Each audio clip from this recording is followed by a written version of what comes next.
Uh, Based on what you've heard, this person was taken down. Does that mean they have been neutralized, or do you think they sort of made physical contact with this person? I'm just trying to get some clarity there. I was told that they were shot because the Secret Service returned fire against this individual. Gotcha. And have you heard from any cabinet secretaries or any other high-level officials about what's happening? Yeah. This is all we've gotten right now. You know, it's Memorial Day weekend. People are spread to the four winds, and the reason I, always jump in on this is that, when I used to cover local government, and the best stories about the county sheriff's department would come out through the county commissioners and vice versa. So when you cover Congress and something's happening in the administration, a lot of times you check in there. But I was also checking to make sure there wasn't some sort of a threat at the Capitol as well, and this led me down this road here. Now, again, to reiterate to our audience, this is what we have at this point. This is very preliminary and fragmentary. So around 6 o'clock Eastern time this afternoon, you had a gunman who came up near what is known at the Capitol as Gate 17. This is the outer perimeter around the White House. It's a rainy day in Washington. I was downtown today. Not as many people in downtown Washington as you would typically have on a Memorial Day weekend, simply because of all the weather. Very, very chilly for this time of year here. He came up on the west side of the Capitol, and he brandished a pistol and started to fire in the direction of the White House. And he got off at least 3 shots, we're told. And the United States Secret Service returned fire, took him down, and there was a civilian somewhere on the street who was struck by this gunfire. We don't know by whose gunfire right now. But again, to emphasize here, he never got in the general perimeter inside the White House. And when you're looking at the orientation here, you can see, and there's this ambulance in the video going by here. The Eisenhower Executive Office building is just up the street from that. So this happened kind of down, I would estimate, from the southwest corner of where that was at this stage.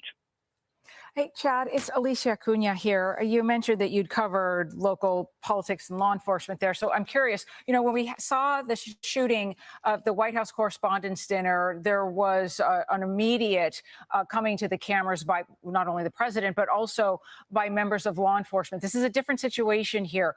What do you anticipate in terms of communication by law enforcement as the evening goes on? Are we going to hear from anyone? It's not really like the Secret Service, is it, that would come up and give a press conference? Well, we wouldn't know directly, but since the Secret Service did, in fact, fire, according from these reports, it would seem that they probably comment at some point in some format, be that on X or social media or something else. I would expect that the, D.C. police might be involved. Did they know something about this suspect, or was there some, behavior observed? There's a lot of cameras around the White House, and so they might be able to track this person's movement. You also have the police that work with the Transit Authority in Washington, D.C. Did he come out of the subway somewhere, the metro? Is there something like that? So these are the types of things that we'll go back to start to evaluate. But primarily, I would presume that this is a Secret Service issue, but also just the fact that it's at the White House. And let me give you some context here. What this immediately reminded me of was that you had a gunman who came up to the White House, this is where history is often our guide, in October of 1994. It was, again, a Saturday afternoon. It was a nicer day, I remember that, and came up, and he was on the other side across from Lafayette Park, the side that you always see, kind of the beauty shot of the White House from that side, and was shooting that direction and actually struck some of the windows of the White House down where the press room is. Now, this was a different situation. Again, this was somebody who had come up there, in 1994. But that's what this struck me as similar in terms of the fact that it was a Saturday afternoon, and the White House, gunfire being directed in the general direction of the White House. Chad, Tom Shillue. So we were looking at social media when this first came out. We heard 30 shots fired. You mentioned it sounds like about 3 shots max from the shooter, and we're assuming the rest of those shots came from Secret Service. In your experience, how many guns are right there available? If a shooter opens fire at the White House, is there many, many guns that are able to be trained on them? Absolutely. I mean, you have snipers, you have people all over the place. This is one of the most heavily fortified facilities in the United States. Again, I cover Congress. I walk into the Capitol every day, and I probably pass anywhere just on a routine day 10 to 15 officers, and they're all armed. And these aren't even the heavily armed officers. The White House is fortified in a different way. So, yeah, I mean, that's where you might get up in that number until, as according to my source, that this suspect was taken down pretty quickly. And again, as I say, there are other, police forces in that area of Washington, D.C., the Metro Transit Police, Washington, D.C. Police, Capitol Police are not very far, George Washington University Police. You might have, if it's something that's just off the White House grounds, a Convergence Park Police, National Park Service is not very far. The National Mall might have a lot of people jumping into this depending on what the request might be or what officers see and hear. And Chad, this also, for me, harkens back to, again, not too long ago when we had somebody show up at Mar-a-Lago, perhaps in a similar fashion to this. You mentioned the security presence and posture around the White House. One would expect it would be one of the most secure areas in the world, certainly in the country. So if somebody was in the vicinity and they're just shooting off, they had to have understood that they weren't going to get that close to the White House. I mean, for someone to do that and just shoot in the general direction, they had to have known that there would be a response pretty quickly. This couldn't have been somebody who thought they were getting the element of surprise here. It doesn't sound like someone very strategic.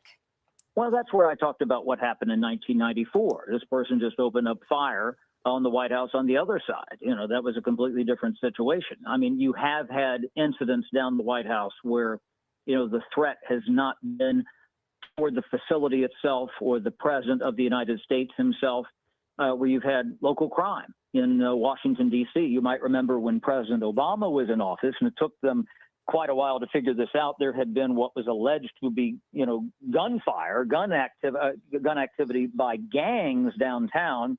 And I remember the Secret Service director testified that said, well, we don't know what it was. And they found out later that there had been, and this was found by a White House housekeeper, that there was a window that was broken at the White House in the Obama residence portion of the building. And I remember our colleague Trey Gowdy at the time, he was a congressman from South Carolina, and he was on the oversight committee when they had the hearing.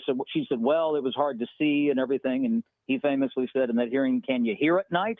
Meaning that it doesn't matter whether or not there was a direct threat toward the president. And they divined later that they were trying to shoot at the White House and were trying to attack the president of the United States in the case of Barack Obama.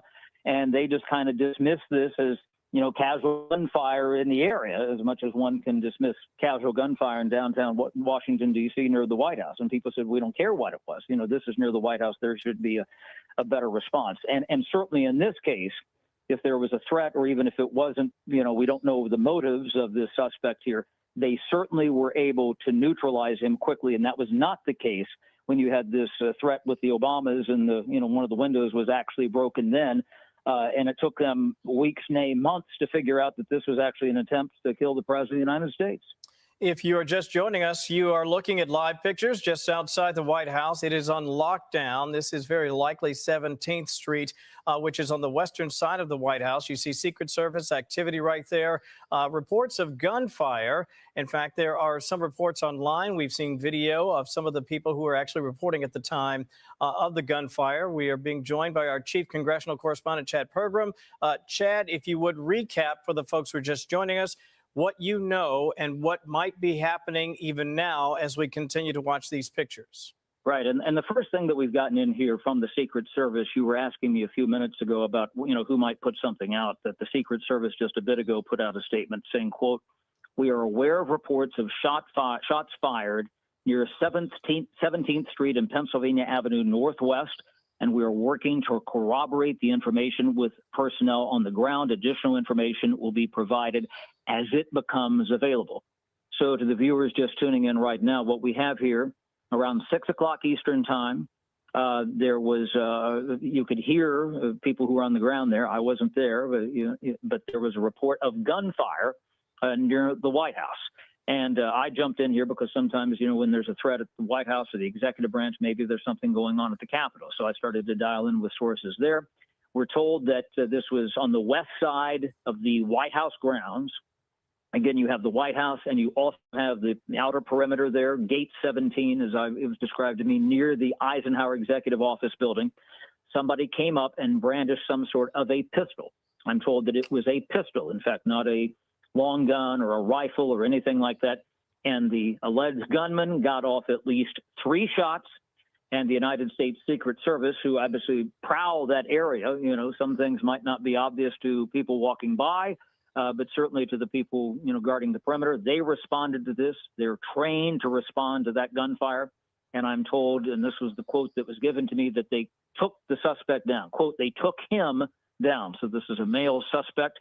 I'm also told that somewhere in this process that a civilian was struck. We don't know how many shots that the Secret Service or other law enforcement might have gotten off. Again, they'll have to go through the ballistics evidence of this, and we don't know the condition of the gunman or the suspect. But the important thing here is that the President of the United States is safe and that the alleged gunman never got inside the White House perimeter. Chad, it's Alicia again. You know, as we're watching some of these videos pop up on social media, it's hard not to be hit with watching people do live shots and then get interrupted and duck from gunfire. There was another reporter I saw, she said she was recording, and then the look on her face when she ducked. I don't know if you were at the White House Correspondents' Dinner that night, but all of us, I mean, so many of us will never forget watching all of those people, all of these reporters. It's starting to feel a little dangerous just to be out by the White House or to be in the proximity of the White House and its occupants if you're a reporter. Well, that's something that's concerned me for years. I mean, I've covered, you know, Congress for, you know, several decades now. I remember when, you know, it's just not the White House, it's those of us, you know, who report on the Capitol as well. I remember when the 2 Capitol police officers were shot and killed in 1998, certainly 9/11. You had a guy come up just a few weeks after January 6th in April of 2021 and ram the north barricade at the Capitol and severely injure one officer and kill another. The baseball practice shooting that nearly killed Steve Scalise and wounded several other people happened blocks from my house in Alexandria, Virginia. I was there pretty quickly. This happens over and over and over again in different formats, whether you were at the White House or whether you were at the Capitol. In fact, I called a White House reporter, somebody who's a friend. I don't know them unbelievably well. The day after the Correspondents' Dinner, I was not there. And I had indicated, I said, you know, hey, I've been through this, you know, a couple of times myself. How you doing? And so this is something that is starting to be a common denominator among those of us who cover, you know, these installations in Washington, D.C., and also in, you know, that would be at the Capitol, the White House. I wrote an essay some years ago that was on our website where I characterized some of what we do. We're kind of like war correspondents, frankly. You know, we don't go to the Middle East or Asia or something like that, but here on Capitol Hill or covering a baseball practice for the Republican baseball team or whatever, these things happen. And it's terribly, you know, rattling to have this happen over and over and over again. And I think that, you know, the seminal question here, again, we don't know the motives of this gunman here, but was asked by Peter Doocy the night of the White House Correspondents' Dinner. He said to President Trump, why does this continue to happen to you? Why do you think that happens? You know, there have been multiple attempts on the president's life. Again, we don't know what was happening here. But, you know, again, letting history be our guide, we know what happened at the White House in 1994. That was during the Clinton administration that I talked about a few minutes ago. We know what happened, that there was, you know, shots fired into the residence of the White House when President Obama was in office. You know, so we've had these types of things happen. It's just part of, you know, it's very reflective of the society in which we live right now and where we are with our government and history. Well, and Chad, we know President Trump has been so dedicated to making D.C. a safer place, just in all respects, so that people can enjoy being out and about in D.C. Obviously, this could be something very different, but it all goes hand in hand in terms of safety. You know, social media, unfortunately, when something like this happens, social media goes wild. There's a lot of speculation, people trying to be first to report things, and oftentimes it's untrue. We're seeing a lot on social media that there were 20 to 30 shots fired. I believe Kevin mentioned that earlier. From your sources and your official sources, it doesn't sound like your sources are saying there were that many shots fired. Can you clarify for our audience that might also be looking on social media? Yeah, I mean, they don't know how many shots. Now, we said that people had thought they had heard, you know, 20 to 30 shots. You know, that we just don't know yet. You know, the only concrete number I have been given was that there were 3 shots. And that was fired by the gunman himself, not the Secret Service. We don't know what they what they shot here. And just since we've been on the air in the past couple of minutes here, I've been told here, and this is from the Washington, D.C. police, the Metropolitan Police, they are saying the Secret Service is working an incident in the intersection of 17th and Pennsylvania Avenue Northwest. Please avoid the area. So that's all we know right now. But again, the only concrete number, and this will probably change, once they figure out, okay, what caliber of weapon he had, how many shots, was he capable of getting off? Did he actually get that many off? Sometimes they'll actually find the casings or whatever it is. This is what happens in the investigation. But that was a distinct number they gave me of 3 shots that were fired by this alleged perpetrator. But we don't know how much, fire was returned by the Secret Service. Chad, I think one of the things we're going to be most curious about is the person who's described as a bystander or a civilian. I assume that there's some type of protocol that we're going to have to wait to hear based on identification, notifying family if the person is hurt or fatal. Is that to be expected, that it might be some time coming before we know who that is? Well, if they took them down, one would think, and we saw at least some video there, that there was an ambulance driving away from the scene. George Washington University Hospital is not very far from the scene there. That's where President Reagan was famously shot, where he was taken after he was shot during the assassination attempt in 1981, when he was shot at the Hilton, which is where the White House Correspondents' Dinner was about 3 or 4 weeks ago. But if there was a civilian who was injured, in fact, we don't know what the degree of the injuries are there, or certainly the alleged gunman, then that's probably where they might have taken them. I might also say, depending on one's injuries, that MedStar, which is in Washington, D.C., which is kind of in the center of the city and not far, that is a level 1 trauma center in the District of Columbia. And in fact, depending on one's injuries, that's where Steve Scalise, the House Majority Whip, that's where they took him from Alexandria, Virginia, across the river because of his injuries were so serious. So again, depending on things, that might be in play as well in terms of where they might take you. Chad, thank you so much for giving us all of those details. You're definitely our go-to, and we appreciate you being on the phone. Joining us now is Alex Hogan, live outside of the White House. Alex, what is happening on the ground right now?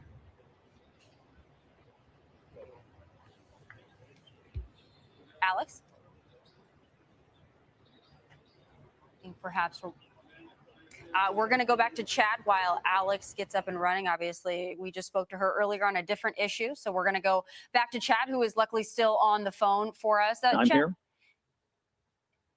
I noticed something, if I could jump in here really quickly, Tommy. Right now we're looking at a picture. Again, this is probably I Street, just to the northwest of where most people walk in, Chad, along Pennsylvania Avenue. And I mention that because, the National Guard shooting occurred literally right along this same street, right around this same area.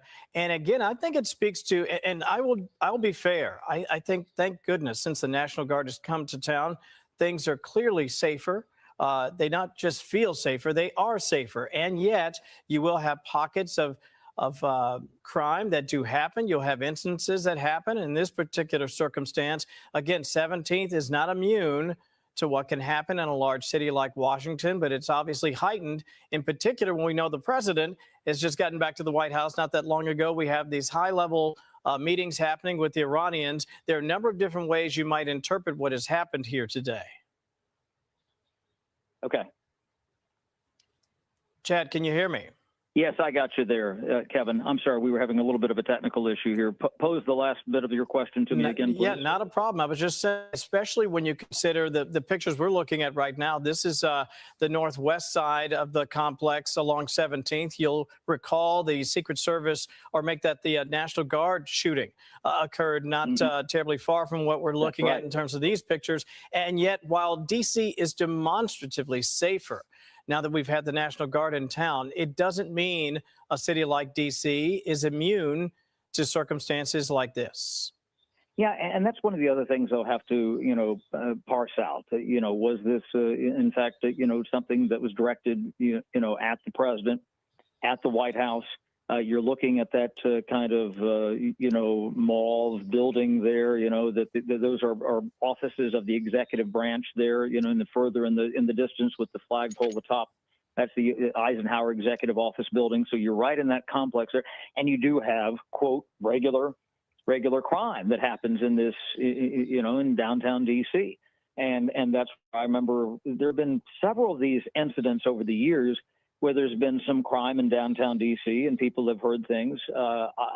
One wonders if maybe they were more aggressive and more attuned to this, as maybe they should be, considering the threats to the president, considering what happened at the White House dinner, just a couple of weeks ago, consider what happened, at Mar-a-Lago, considering what happened in Butler, Pennsylvania, so, and as you cite, and we see them here on the screen right now, Kevin, these are, members of the National Guard there who've been brought in to help make D.C. a little safer. Yes, there is crime in downtown urban areas all over the country here, and D.C. is no different. But again, the reaction around the government complexes and around the White House and around the Capitol, that's why, there's a little bit of a different security posture here right now. Hey, Chad, it's Alicia again. So I've been to D.C. a handful of times. I've seen the outside of the White House as a tourist, but I've never been there as a reporter. So I don't know the area very well. And I'm sure there are Americans all over the country who don't know this particular block very well. You talk about office complexes and such and the security posture right now. Do people live there? Like, do normal people live right around in this area, or is it just offices and law enforcement and very official things? It's not as residential in that immediate area, that the few blocks there. But if you were to go just to the west, there, if you were, say, at the Eisenhower Executive Office building and going west, you start to get into some apartments there. You certainly get into where some students live in dormitories at George Washington University, but you're in pretty much downtown D.C. And there are more apartments if you were to go further to the east, further to the west. But that area there's not much. There's law offices, there's some businesses, there's lobbying firms, there's the famous K Street, which is not far from there. It's not a lot of people that live there. Some of the famous clubs in Washington, D.C., I'm not talking about the ones that you go to dance at necessarily, but the ones where people go that are the old money clubs, so to quote unquote, in Washington, D.C., those are in that area as well. But a lot of government is in that area. And again, to orient people and where people might be here, if you were to go down that street, away from our shot, follow our shot down the street, you get in a couple of blocks to Constitution Avenue, the National Mall. Again, it's rainy, chilly this time of year right now in Washington, D.C., but there's a lot of people in town for Memorial Day concert at the Capitol, always a big deal. A lot of people come in. You have the motorcycles that always come in this time of year. I saw a number of them today driving around the city who come in for the, Vietnam and remembering our fallen heroes in the United States. And so, a lot of this is happening not far from where some of those people might be. Some hotels are certainly in this area. In fact, I had, coffee with a friend today who was staying at a hotel, and we weren't that far from this location right here, to be frank. Be sure to like and subscribe for all the Fox News latest on YouTube and catch full shows streaming now on Fox One. And we're kicking off your Memorial Day weekend with some star power in Atlanta as the rested Atlanta Dream hosts the 3-2 Dallas Wings. There's Angel Reese, the double-double queen, finding a new home in Atlanta, saying she's joining a solid core five with the Dream. And Paige Beckers, that's a bad woman. Last year's #1 overall draft pick and the reigning Rookie of the Year. Been very impressive in her last two games, coming off of a 24-point performance in their win. As we welcome you to the home of the Atlanta Dream, the Gateway former #1 overall draft picks, taking a nice little glance at each other as well, as the Atlanta Dream are in their homegrown Rebel jerseys with the ATL across the front. They start off with the rock. Jordan Canada sends it off to the wing for Naz Hillman. Early touch on the block for Angel Reese. Walking away from the previous game, said she was disappointed. Come up double figures or double figure rebounds as Ryan Howard right away on the inside. Coming into this ball game, coincided with the back-to-back wins for the Wings. Jordan Canada with a nice spin move, tried to get the steal, but Carl Smesco talking about the pace in which Jordan Canada is able to play with. Alicia Gray, wing three, in and out. Angel Reese collects. and finishes on the other side. As Ryan Howard collects a steal. And collects some points as well. And Jose Fernandez has seen enough. Extra opportunities at the offensive end. It's her level of activity. Leading by example in that way as Alicia Gray hit the left on the right. Forward. And the Dallas Wings saying we don't have a lot of time to recover for Atlanta. But might I add, Paige Beckers, that is definitely in her bag. She It can is. pull up It from is. almost anywhere on the floor. But Alicia Gray can pull up anywhere. Early in this one. So the bulk of her points in the second half is